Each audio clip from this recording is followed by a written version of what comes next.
Welcome to this special Halloween episode of The Hidden Corners, where tonight we're bringing you 4 chilling tales to set the perfect mood for All Hallows Eve.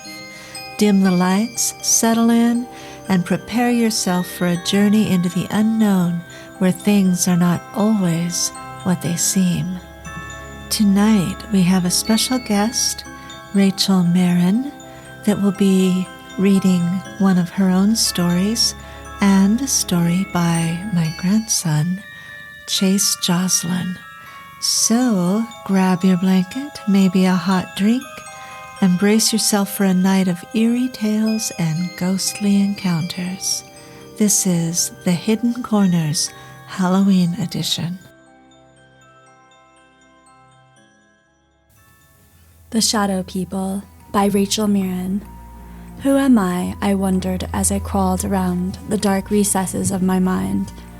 I observed my surroundings. The fog was dense, not a light amidst the dark alleyways extending from the dreary dock.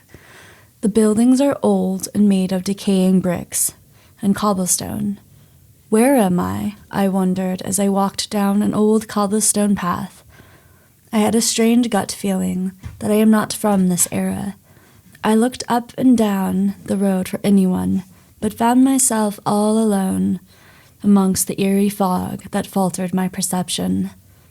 My attention was drawn to a crow flying down from a dim lamp-post nearby. The bird turned down an alleyway as I ran after it. I ran past an old barber's salon. The giant red and white spiral looked stagnant and dim above the dark windows. Where are the people in this town? I wondered as I ran up the cobblestone path, with the crow flapping ahead of me. I saw up ahead the crow had perched on the entrance to an old graveyard. My vision focused on the sign that said Shadow Tombs. As I looked up at the sign, I sensed something or someone in my peripheral vision watching me. My attention was drawn to a strange shadowy figure on my right. I focused my gaze on it. The shadowy figure blurred as I turned my head towards the being. It disappeared right before my eyes. "Hello? Is someone there?" I called out in a nervous tone, but silence was the only response I got. I gazed all around the moss-covered tombstones and leafless trees for some kind of resolution. The crow cawed in response when my gaze fell on it. Perched on a dead tree 15 feet away, I looked deeply into its blackening eyes. The nothingness those eyes held, I fell into it. The darkness surrounded me. I stirred in my nothingness. The strange, eerie Lovlockian dock and cobblestone town, the emptiness of that strange town, the raven, no, the crow that stared back at me. It felt all too familiar. Had I lived in this town from a different era? What was that dream? I rolled out of bed and yawned with my arms outstretched to the ceiling. I got out of bed and walked down to the kitchen. It seemed normal to eat a bowl of cereal for breakfast. I looked at the clock, and it stated 7:45 a.m. That's strange. Normally my mom or one of my sisters would already be down here making some breakfast. The kitchen was entirely empty, and something was definitely off. My family seemed to have disappeared. The whole house, although enormous, was completely quiet. Where could they be? Then a random thought came back to me. I did see something odd in my dream. It was inhuman, yet human. A strange darkness came to mind, and I got a shiver down my spine that made my heart skip a beat. I felt a presence at the front door, but heard nothing. I walked to the front door and gazed out this small sliver of a window. The yard looked normal, as usual. A raven flew across my vision, and as it flew past, I saw a tall shadow person standing in the distance. I blinked, and it was gone. What the hell? Did I just see something standing outside? I fumbled the door handle and opened the door and peered outside faster than I ever did before. My heart skipped another beat. I clutched my graphic tee, feeling uneasy. I had a strange deja vu feeling about my dream. I observed the raven in the tree in front of my parents' house.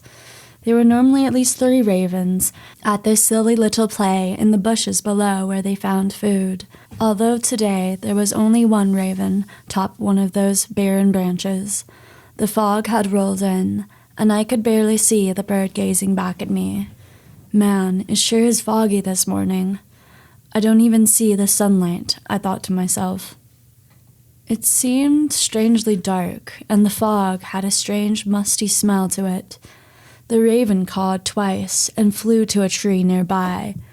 In mid-step off the porch, I turned around and saw the shadow of a tall man with a top hat in the doorway. "Ah! Who are you?" I asked as I fell on my butt. My heart skipped another beat as I fell on the cement, my mouth agape. The being had vanished, and the door slammed closed with not a breeze in sight. The burning memory of its red eyes and faceless features, almost as if it crawled out of a dark graphic novel from the library nearby where I lived. I stood up and shivered. There's no freaking way this is actually happening.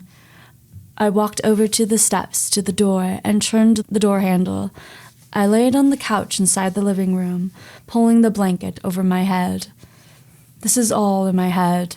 I'm okay, I reassured myself. There's no way shadow people exist, I muttered to myself. A Moment of Insight by Joslin. I've always thought people in this world were ungrateful of the things they had, and oftentimes judged other people for not having those same things for whatever reasons. What had taught me this early on in life was this quite peculiar event that happened to me when I was young. One day, when I was about 9 or 10 years old, in the late summer, I was standing in the living room playing violin. My mother was in the kitchen doing some dishes. It was a lovely day, and a nice breeze was blowing throughout the house. It was mid-afternoon, and I knew my dad would be coming home from work soon, or already has. So I was rushing to get done with my violin practice. I had a weird ringing in my ears all day, and I noticed it was starting to get worse. While finishing my last song of my violin practice, I had closed my eyes. Then I heard my mom yell and a glass break. But when I looked over and opened my eyes, everything was still black. So I blinked a few times. But it was still black, whether my eyes were open or closed. I started to think I had gone blind. The shock from not being able to see had made me jump. I started to fall backwards. We had a handmade stone fireplace in the living room right behind where I was standing, and I knew it could be fatal to hit my head on it, but I still couldn't see and didn't know where to put my arms to stop my fall.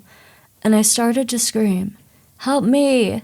As I fell into this strange, never-ending darkness, I felt I was nothing and everything all at once. Then the ringing in my ears became super loud.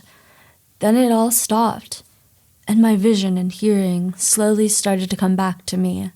I observed I wasn't falling, just almost lost my balance. My mom and I looked at each other at the same time, mouths agape. My attention was drawn to a big cut on the palm of her hand. "Mom, you're bleeding," I pointed out as I placed my violin on the chair and sprinted over to her, wrapping a dish rag around her hand. "I was doing the dishes, and I blacked out and cut my hand somehow," she said in a strangely calm tone. "That was strange. I was just playing violin, and I lost my vision randomly," I replied in a nervous tone. "There is something I haven't told you, son," she said, facing her back to me. "We are cursed. Your great-great-grandfather acquired this curse," she started to blurt. "Really, Mom? And he decided to tell me now?" "What happened?" I interrupted harshly. "Whenever one of the family members experiences something exponential, We all start experiencing it too, she stated with unease. Wild how connected we are. Dad soon arrived 5 minutes later, strutting through the door like there was no tomorrow with Grandpa. Dad, the strangest thing happened to me and Mom. Did you experience blacking out randomly a few minutes ago? I was very intrigued about the incident. Yep, you can say the unimaginable happened. Dad almost crashed the truck, Grandpa chimed in reply. My dad shook his head in unease. From that day on, we knew we had to watch our decisions, and our outlook on life affected everything. We learned to be grateful in everything we did. One wrong step, and we all experienced that same outcome. This is our family curse, our unhinged destiny holding on by mere threads of the knowing. The Fortune Teller by Ginger Winters. The arrival of the gypsies was as much a part of autumn in the small town of Delta, Colorado, as the changing leaves and the scent of wood smoke in the air. As the season turned, they would roll in with their brightly painted caravans of old cars and trailers full of household goods and trinkets to sell or barter. The men came to work in the fields, harvesting onions and potatoes, while the women set up makeshift stalls in an old abandoned parking lot in the middle of town. Their tables were covered with shimmering trinkets, amulets, and handcrafted jewelry, carved boxes to hold your treasures. Each piece promised good luck, protection, or love for anyone willing to pay. But the most popular attraction by far was the fortune teller. A small wooden sign, painted in faded gold lettering, read, Madam Z, Seer of Souls, Teller of Truths. Inside her little Basque sheepherder's wagon, draped in velvet and perfumed with incense, the tent beckoned the curious, the broken-hearted, the lovesick, and the desperate. Everyone in Delta had a story of someone who'd left Madame Z's tent changed, some hopeful, others haunted. Her predictions always had a strange way of coming true. I had a job working after high school at the Comet Drug Store in their old-fashioned soda fountain. We were called soda jerks back then, and we wore little candy-striped uniforms and dished out ice cream sundaes and banana splits. When word came that the gypsies were coming, we took anything that was of value off the shelves and put the merchandise away down in the basement. Only the most essential things were left on the shelves. Many merchants boarded up their windows and closed their doors for the week or two that the gypsies were in town, their reputation for shoplifting preceding their arrival. I was enthralled. To this day, I still have the trinkets, jewelry, and treasure boxes that I purchased back then from the gypsy women. The women were shunned by the locals. No self-respecting, God-fearing citizen wanted to be seen anywhere near the gypsy market stalls, and I think that was one of the reasons I was drawn to them. So my story for you tonight on this Halloween is a story about a fortune teller called Madame Z. I hope you'll enjoy it. Zara wasn't a true fortune teller, of course. She had no mystical gifts, no visions of the future. What she had was a gift for reading people. With a keen eye and a soothing voice, she could draw secrets out of anyone who sat across from her. She spun tales tailored to her clients' desires, feeding them the sweet lies they were so desperate to believe. She knew exactly what to say to make them feel special, to make them believe that fate was on their side. She'd learned that people rarely wanted the truth. They wanted hope, assurance, a sense of purpose, and a rich destiny. They wanted to hear that love was coming, that fortune was around the corner, or that the person who had wronged them would pay in kind. And they always left happy, clutching their fortunes as if they held real power.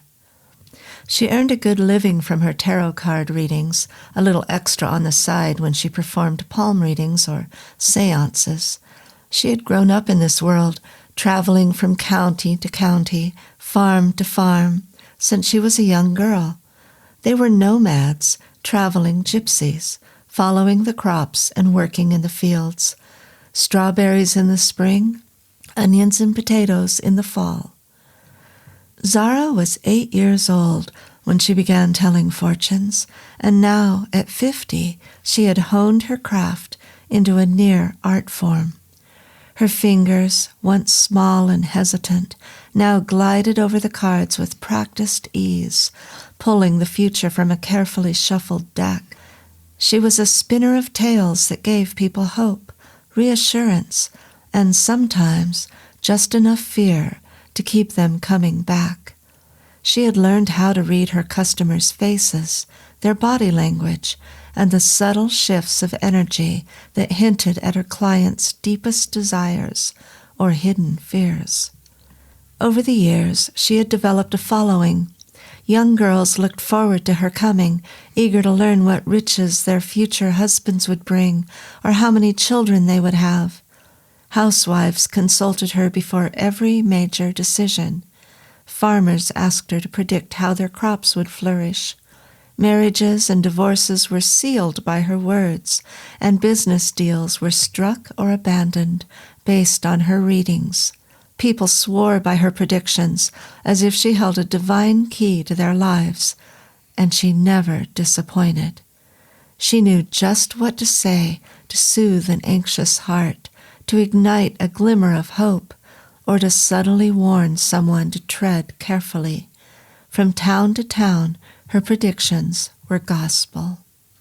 And yet, Madame Z knew the truth. She had no special gift. She didn't see the future. Instead, she told people what they wanted to hear. She spun stories and played games with her customers' lives. She thought of herself as a mirror, reflecting back the future they had hidden from themselves. But in her heart, she knew it was the power of suggestion that predicted these people's lives. Tell someone they'll marry a handsome man, and they won't turn an eye towards a more homely suitor that might just make a better husband in the long run. Tell a man that his crops will flourish, and he's more likely to see that they get the proper watering and care they need to thrive. And tell someone they will live a long, healthy life, and they'll likely be more mindful of their habits, avoiding risks that might threaten their future. Zara had come to understand the power of suggestion, how even the simplest words could shape a person's choices and actions, all without the need for true foresight or magical insight. For decades she had watched the lives around her mold themselves around her predictions. She could plant hope or doubt with a single sentence, see the ripple effects of a small promise or warning. But on that Halloween night of her 50th year, the cards felt strange in her hands. Shadows flickered in the corners of her dimly lit tent as the wind howled outside. A chill crept up her spine as though someone or something was watching. As the last customer of the night entered, an uneasy feeling washed over her. The man's face was hidden beneath a wide-brimmed hat, his eyes barely visible, but his presence was unmistakably cold. He didn't say a word as he sat down across from her at the little table, his gaze piercing her own. It was as if he could see past her carefully crafted mystique, straight to the hollow truth behind her words. "Tell me my future," he said, his voice hollow and soft, like a distant echo. "And I want the truth." The truth. The word hung in the air, heavy and oppressive. "Of course," she said slowly, swallowing. "The truth is, well, it's a rare request. Most people come to hear..." His gaze stopped her in mid-sentence. There was something strange about this man, and Zara realized she was trembling. The man leaned forward, his eyes catching hers, locking them in place. The cards slid from her hand almost unwillingly as she began to lay them out, but each turn revealed something dark, a pattern of ominous images, broken paths, fallen towers, and an endless cycle of isolation. She hesitated, feeling an icy grip tighten around her heart, and for the first time in decades, Zara had no story, no comforting lie to give. The man leaned over so close she could feel his hot breath on her face. His eyes seemed to bore into her very soul. "Tell me the truth, Zara," he whispered, and for the first time in her life she felt the weight of the words she had woven for others. The truth, buried deep within her heart, clawed its way to the surface, and she understood the terrible fate she was facing before her. It was her own. She stammered, unable to stop herself. I see darkness." Try as she might, she could not spin her usual charming lines. The words would not come. "Go on." The man sitting across from her grinned an evil, menacing smile. She couldn't meet his gaze and quickly glanced back down at the layout of cards before her. Zara felt trapped, compelled by something beyond her control. Her visions had always been fabrications, but now she saw something real, and it was horrifying. Images flashed in her mind of herself, alone, broken, stripped of the wealth and comfort she had carefully accumulated. The shadowy figure stood and loomed over her, pulling away everything she held dear. "I see loss," she whispered, her voice trembling. "I see everything I have, everything I am, gone." The last card on the table flipped on its own, revealing a broken mirror, a sign that her time was up, her life of illusion shattered. Zara looked up, but the man was gone. All she could see was her own reflection, watching her from the mirror that stood in the corner. But the reflection staring back at her wasn't the familiar face she knew. Her reflection looked older, weathered, her skin pale and corpse-like, her eyes dark and hollow, and her mouth stretched into a grotesque grin. The candlelight in the tent flickered and dimmed, shadows stretching along the walls. Zara felt the air grow thick, pressing in on her, and she realized with horror that she couldn't look away from the face in the mirror. Her hand rose involuntarily, touching the glass, and she felt the cold, suffocating grip of the mirror pulling her in. She watched in horror as her body began to fade away. From the outside, Zara's tent sat undisturbed, save for a mirror standing in the corner. If someone were to glance in the mirror, they would see Zara's face staring back, her eyes wide with terror, but her mouth silent, unable to cry out. As the years passed, a new fortune-teller took over the tent, and people continued to come, seeking answers, reassurance, and Zara, Madame Z, silent behind the glass, could only watch as each customer left with yet another sweet lie. In the end, Zara, the fortune-teller, got exactly what she gave, a life of empty promises, a hollow existence, and a face no one truly saw. For sometimes the truth hides in plain sight, waiting in the hidden corners. Welcome to the campfire, everyone. This is where we tell stories and enjoy company, and this is a story by Ian Binder. It's It's called The Ancient Voice. So, first of all, I want to say that Norman Ross was normal. What I mean is that there was nothing odd or peculiar about him. He was just a common, ordinary, likable human being like the rest of us.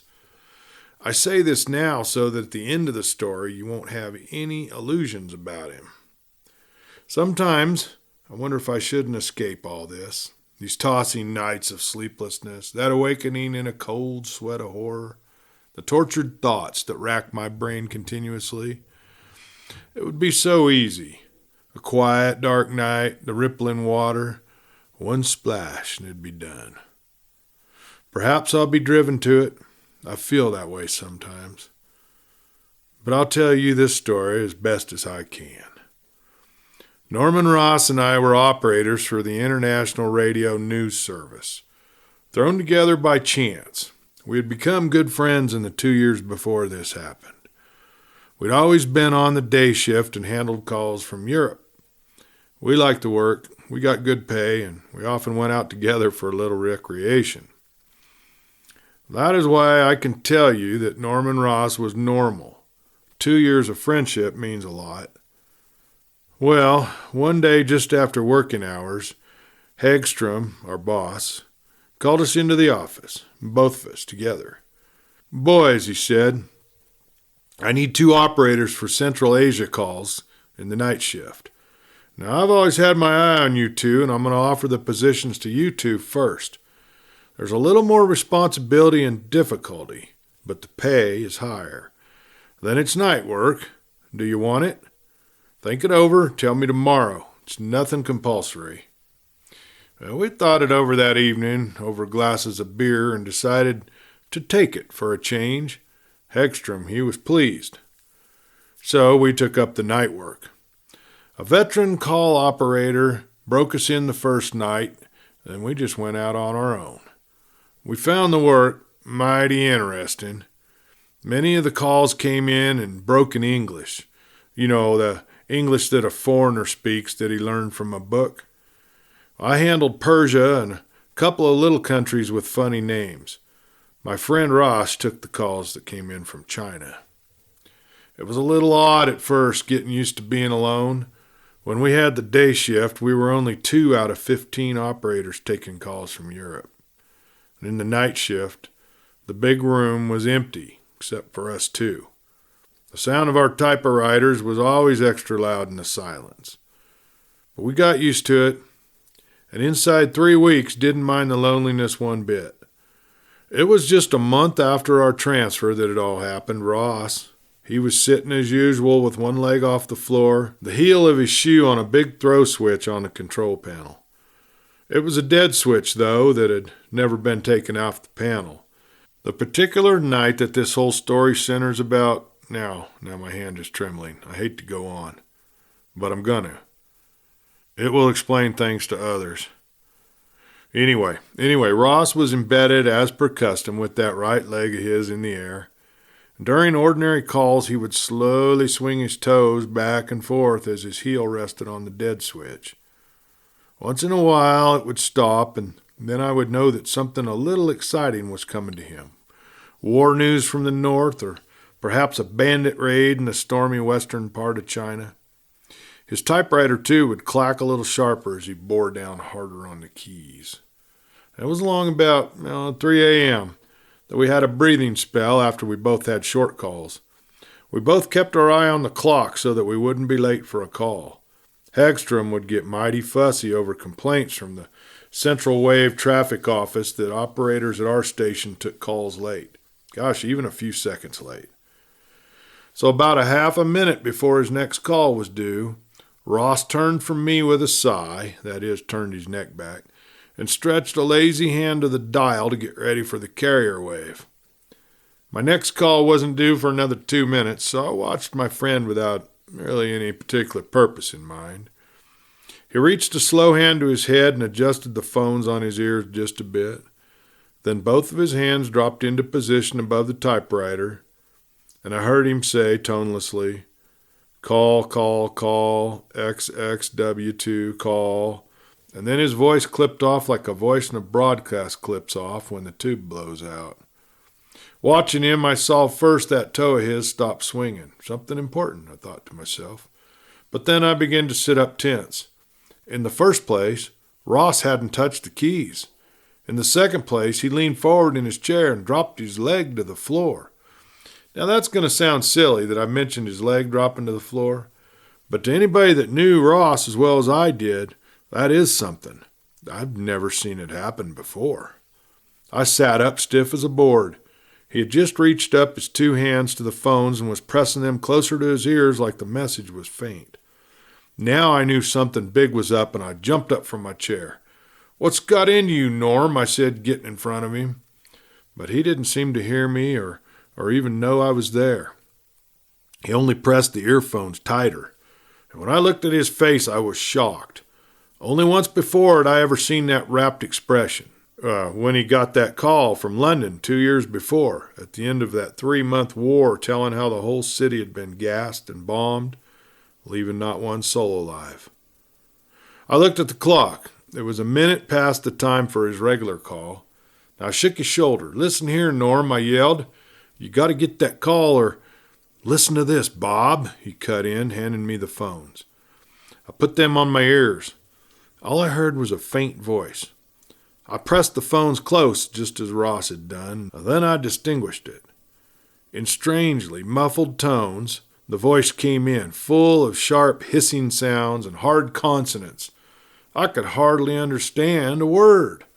I tore off the phones. "You fool," I cried. "What's the idea of listening to some foreign station? Look," I pointed to the clock, "you're over a minute late on your regular call." Ross pointed to the wavelength dial. "See," he said, "I've got it on the right wave, 18.75 meters. I stared a moment in bewilderment. Sure enough, it was where it should be. "Well, I can't fuss around here," I said with a hasty glance at the clock. "My call is due in about 10 seconds. Before I took my call, I cried to my friend, "Probably something wrong with the dial control. You better try and find your call on some other number." Then I snapped my button. The carrier wave was already coming in. I had caught my call just in time. Call, XXW2-ZZ5, I spluttered. Next minute, I was busily typing the routine news from Persia. With everything going along real smooth, I turned my eyes in Ross's direction. A good operator can do anything with his eyes while taking routine news. He can even use half his brain to think about other things. Well, I saw Ross playing with the dial, and I felt relieved that he was taking my suggestion that something had gone wrong with the work so that the dial was in error. Hegstrom would be awful sore when he got the complaint that Ross had failed to get his call, but then I would be witness that it wasn't his fault at all, that some foreign station had come in on that wavelength and spoiled a regular call. Only it wasn't funny. It came to me then that the regular call hadn't registered at all. I hadn't heard a background of English in the few seconds I listened to the foreigner. Maybe something had happened to the station in China. I turned my eyes back to my favorite spot, a dull paint spot on the panel, because I was getting some technical stuff and I needed to concentrate. When I next looked to Ross about 2 minutes later, I heaved a mighty sigh of relief. He was picking at the keys, taking his call. Only one thing bothered me. His leg was still on the floor. Well, I thought to myself, that upset him so much that he's just a bit off center, and with that philosophy, I went on with my call in a much more peaceful frame of mind. So I finished my call in about 15 minutes, and then I had a breathing spell of about 4. I looked at Ross. He still had that leg of his down on the floor, and worse yet, and he was sitting up in his chair stiff as a kite. But he was peacefully typing out his call, so after all, everything was all right. I did notice one other thing, but not until later did it become significant. His face, as much as his expression as I could get from a side view, had a look of stark, bewildered amazement. Restless as I could be while waiting for my next call, I walked to a position just behind Ross. I bent down close to see what he had typewritten and then blinked my eyes. The stuff he was taking down was not in English, any way you looked at it. It was a mess of consonants and S's that sent chills up my spine. "Listen here," I shouted when I got my wits back. "Listen, Ross, what in heaven's name are you doing? What in thunder is that stuff?" But Ross kept right on typing as if his life depended on it.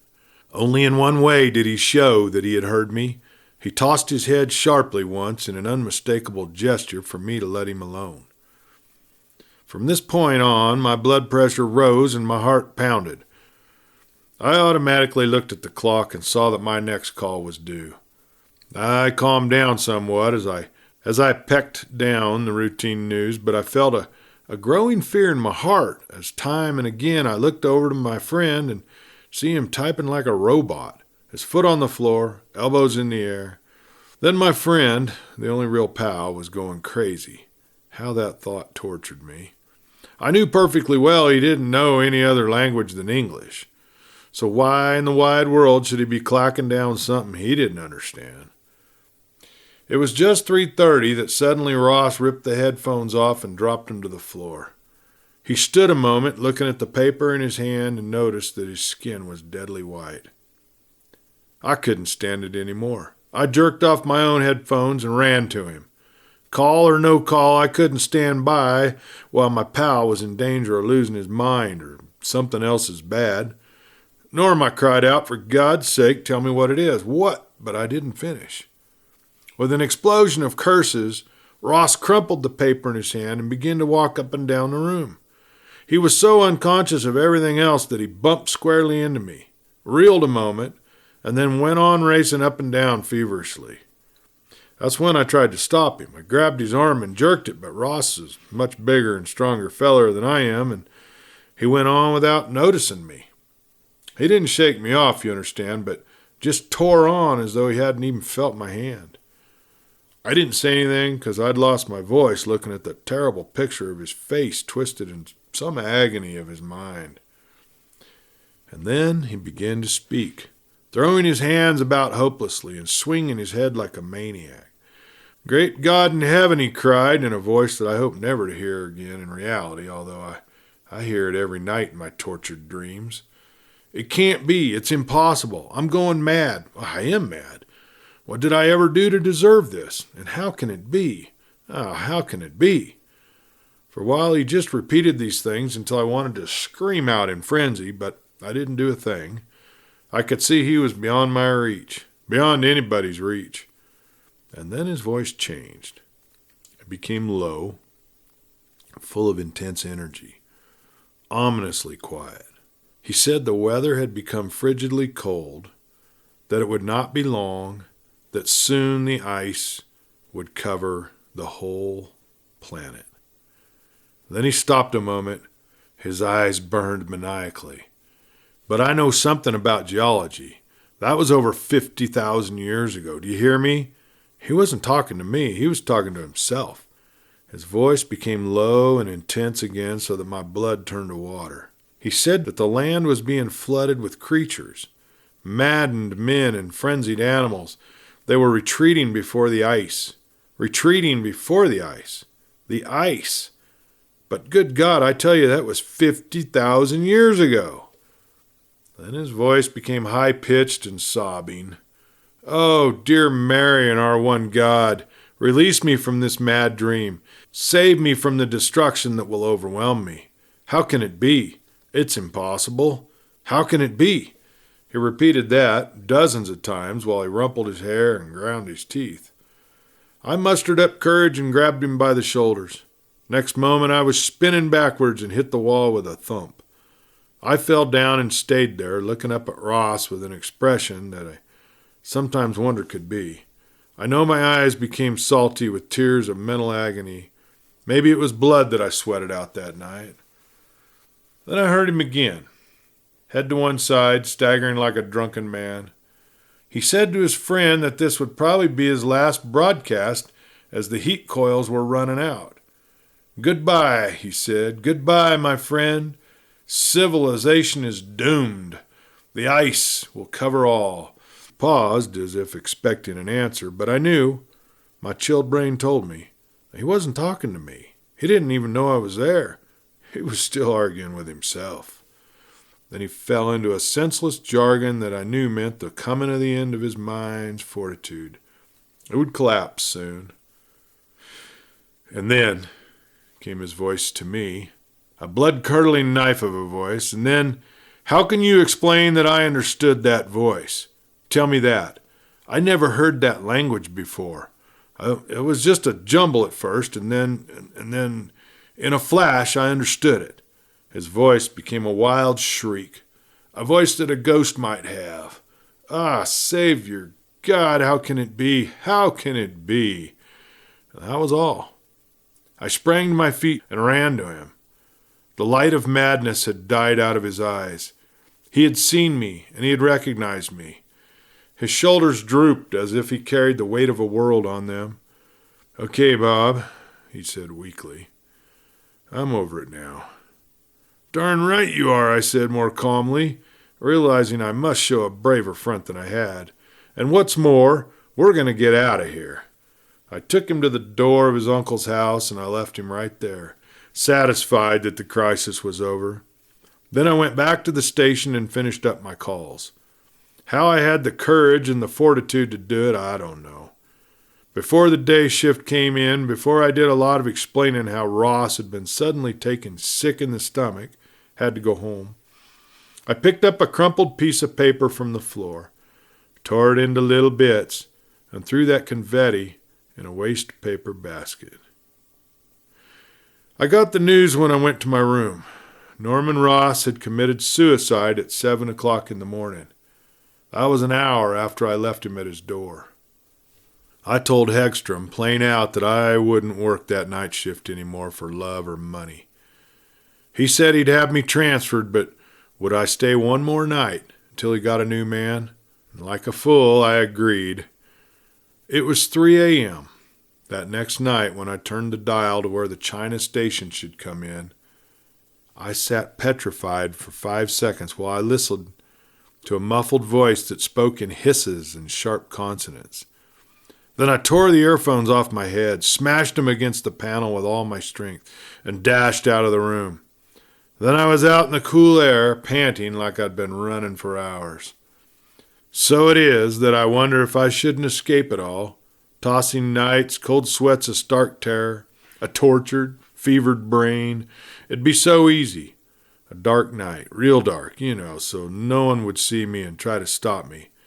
Then the cool water to moisten my feverish brow. Nice, cool water, inviting water. And just one little splash, not a noisy one. No one would know. No one would care. No one would understand. Just one splash, and then peace. My friends tell me not to take on so much over the death of my one and only pal. But they don't know the story. I've told no one. My friends, they tell me there is a haunted look in my eyes, that lines are deepening in my face. They tell me to buck up, to face life squarely. But I can't. I just simply can't. I'll tell you why. After that night when I ripped out the earphones and blew a fuse in the station by short-circuiting a switch on the panel, I found that out later, I went back in answer to a call from Hegstrom. He was very kind and sympathetic, wanted to know what had caused me to act so strangely the night before. Also wanted to know what had caused Ross's suicide.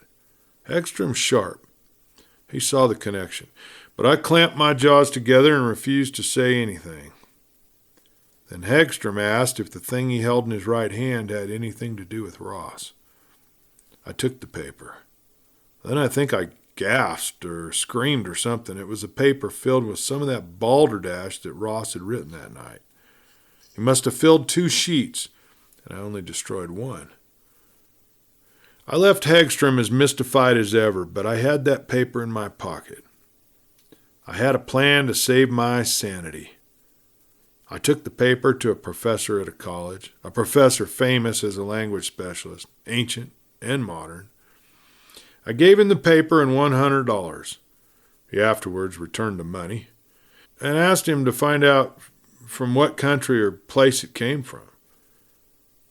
I got my answer a week later. There was no such language in either the modern or recorded ancient times. Yeah, that's sort of a strange story. I mean, it's old and it has old language.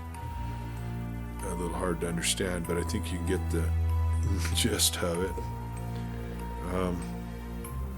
There's a lot of theories out there about our world, and there's some interesting conversations out there.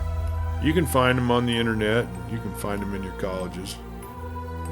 Maybe our civilization is just one of many that blooms and gets crushed by some disaster and then starts up again sometime later. You don't know these things, but it's kind of a fun story anyway, and a little bit scary. And scary is what this all about. It's nice sitting around this fire with y'all tonight.